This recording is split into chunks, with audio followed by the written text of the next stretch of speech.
Hey guys, I'm Stef, and we're here broadcasting live from Ginkgo Ferment, where we just announced our generative protein design service in cooperation with Ginkgo Bioworks, where we're now part of the Ginkgo Technology Network. So why would you want to use generative AI for protein engineering? It's actually really quite simple, because you want to get to a product that you can market really fast, and you also want to really not have to shut down your project while you're in it.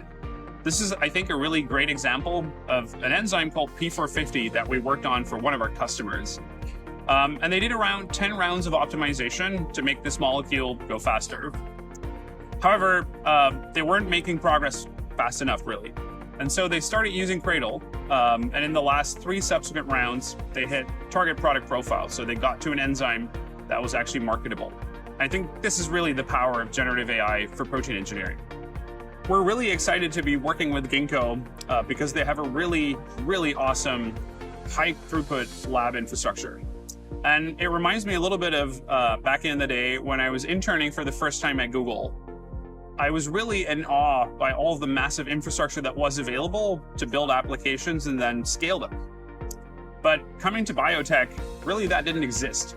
There's no way to easily get your experiments to be run without you having to build expensive workflows, set up assays, and get all of that stuff going. Ginkgo really provides some of the best-in-class data, high-quality assays, with a very short turnaround time, only 6 weeks, and then it's very scalable and predictable. You know exactly what you're going to be paying for every experiment. Now, how would that work together? You're using the Cradle platform to design your libraries, Ginkgo will build them and test them, and then after 6 weeks, you get an email in your inbox with all of your lab data being ready directly from the Cradle platform.